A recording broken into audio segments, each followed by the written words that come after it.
नमस्कार। आज बात करते हैं एक ऐसे पत्थर की जिसकी चमक तो खैर दुनिया देखती है, पर जिसके गहरे राज वो कम ही लोग जानते हैं। हीरा। बिल्कुल। हमारे पास हीरे का आध्यात्मिक रहस्य, इतिहास, ज्योतिष और शक्ति से कुछ काफी दिलचस्प बातें हैं। तो आज देखते हैं कि कैसे ये पत्थर कहीं शुभ है, कहीं श्रापित, कहीं प्यार की निशानी तो कहीं ताकत की पहचान। हाँ, ये समझना जरूरी है कि अलग अलग वक्त में अलग अलग सभ्यताओं ने इसे कैसे देखा। बिल्कुल। और सवाल यही है कि क्या ये सिर्फ एक महंगा चमकीला पत्थर है या बात कुछ और गहरी है। चलिए शुरुआत करते हैं इसकी जड़ों से, इतिहास से। हाँ। भारत के पुराने संस्कृत ग्रंथों में हीरे का जिक्र मिलता है वज्र नाम से। वज्र यानी वो जो कभी टूटे नहीं। और कमाल की बात है, ऋग्वेद में इसे सीधे इंद्र देवता के हथियार, उनके वज्र से जोड़ा गया है। कहते थे उसमें बिजली जैसी ताकत की। सही बात है। और यही कभी न टूटने वाली बात वो राजा महाराजाओं के लिए बहुत मायने रखती थी। अच्छा। हाँ, वो मानते थे कि हीरा पहनने से बुरी नजर नहीं लगती, दुश्मन कमजोर होता है और वो नेगेटिव सोच दूर रहती है। तो ये सिर्फ एक गहना नहीं था? नहीं, बिल्कुल नहीं। एक तरह का सुरक्षा कवच समझा जाता था। शायद हीरे की जो वो बेजोड़ कठोरता है ना, वही उन्हें ये भरोसा दिलाती थी कि इसे पहनने वाला भी अजय हो जाएगा। ये तो हुई इतिहास की बात। अब आते हैं ज्योतिष पर। यहाँ तो हीरे का सीधा कनेक्शन शुक्र ग्रह यानी वीनस ईयर है। जी बिल्कुल। शुक्र, जिसे हम भोग, विलास, सुंदरता, प्यार, दौलत, इन सब चीजों से जोड़ते हैं। तो क्या इसका मतलब है कि जिसे ये सब चाहिए वो हीरा पहन ले, सब ठीक हो जाएगा? हाँ, मोटे तौर पर यही माना जाता है। ज्योतिष सलाह देता है कि जिन्हें जिंदगी में ज्यादा सुख चाहिए, कामयाबी चाहिए या रिश्तों में मिठास चाहिए, वो हीरा पहने। अच्छा। ये भी कहते हैं कि ये शुक्र दोष, अगर कुंडली में शुक्र ग्रह से जुड़ी कुछ परेशानियां हैं तो उन्हें कम कर सकता है। खासकर कलाकारों के लिए, फैशन या मीडिया वालों के लिए इसे बहुत अच्छा मानते हैं।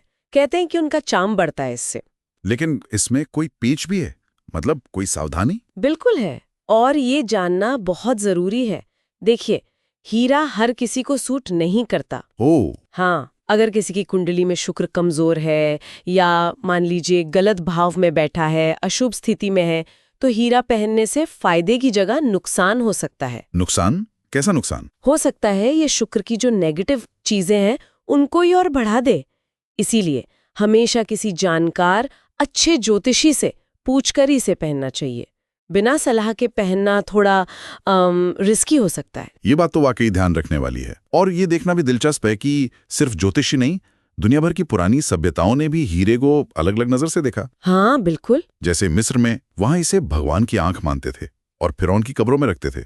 शायद सोचते होंगे कि दूसरी दुनिया में हिफाजत होगी। जी। और उधर ग्रीस और रोम में वो लोग मानते थे कि ये देवताओं के आंसू हैं जो जमीन पे गिरे हैं। देवताओं के आंसू? वाह। हाँ, और रोमन योद्धा तो ये मानते थे कि हीरा पहनने से जंग में उन्हें कोई हरा नहीं सकता, अजय हो जाते हैं। और भारत में तो ये ताकत और राजपाट का सिंबल बन ही गया था। बिल्कुल। और चीन, तिब्बत की बात करें तो वहां इसे ची यानी जो जीवन ऊर्जा होती है उसे बैलेंस करने वाला मानते थे। अच्छा, ची एनर्जी। हाँ, साथ ही ये भी कि ये तीसरी आंख, हमारे अंदरूनी ज्ञान और समझ का जो केंद्र है उसको खोलने में मदद करता है।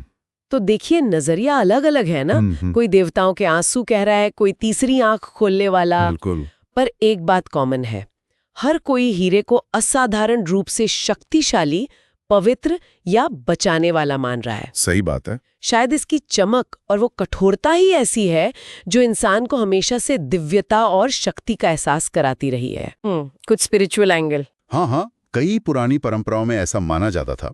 कहते थे कि हीरा नेगेटिव एनर्जी को सोख लेता है। हाँ, और भविष्य देखने की ताकत, जिसे क्लेयरवॉयंस कहते हैं, वो बढ़ाता है। ध्यान गहरा करने में मदद करता है और बुरी आत्माओं से बचाता है। पर इसमें वो एक चेतावनी भी छुपी है ना, वो श्रापित हीरो वाली कहानियां जो सुनते हैं हम। बिल्कुल। ये बहुत गहरी मान्यता है कि अगर हीरा चोरी से, धोखे से या किसी गलत तरीके से हासिल किया गया हो तो उसकी जो अच्छी ऊर्जा है वो खत्म हो जाती है, वो श्रापित सा हो जाता है। अच्छा। और फिर वो पहनने वाले को नुकसान पहुंचाता है। तभी कहते हैं हीरा वही पहने जिसे साफ नीयत से, प्यार से दिया गया हो। नियत बहुत जरूरी है। हाँ, ये दिखाता है कि सिर्फ पत्थर की नहीं, उसके साथ जुड़ी भावना और इरादे की भी अपनी एक एनर्जी होती है। और आज के ज़माने में क्या अब भी लोग इन बातों को मानते हैं? कुछ मॉडर्न यूज़ है इसका? मानते हैं। आजकल क्रिस्टल हीलिंग में हीरे का इस्तेमाल होता है। क्रिस्टल हीलिंग में? कैसे? हाँ, जो हीलर्स होते हैं वो इसे क्राउन चक्र, जो हमारे आध्यात्मिक जुड़ाव का केंद्र माना जाता है, उसे एक्टिवेट करने के लिए इस्तेमाल करते हैं। कहते हैं इससे मन में स्पष्टता आती है, खुद से प्यार बढ़ता है और परमात्मा से जुड़ाव महसूस होता है। लेकिन सावधानी यहाँ भी ज़रूरी होगी, है ना? बिल्कुल ज़रूरी। जैसे ज्योतिष में, वैसे ही आध्यात्मिक इस्तेमाल में भी ये ध्यान रखना होता है कि ये बहुत शक्तिशाली पत्थर है और हर किसी के लिए ठीक नहीं होता। किसी गाइड या जानकार की सलाह यहाँ भी मायने रखती है।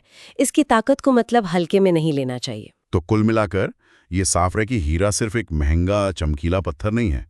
इसके अंदर तो इतिहास, संस्कृति, ज्योतिष और आध्यात्म की न जाने कितनी परतें छिपी हुई हैं। बिल्कुल, ये सिर्फ बाहरी सुंदरता का नहीं बल्कि बहुत गहरे मतलबों का भी प्रतीक है। चमक उसी पत्थर में नहीं होती जो दिखाई दे, कभी कभी वो चमक अंदर के अंधेरे में भी रोशनी बन जाती है। हाँ, ये हमें याद दिलाता है कि असली कीमत या रोशनी शायद वहां हो जहां हम देख नहीं रहे, है ना?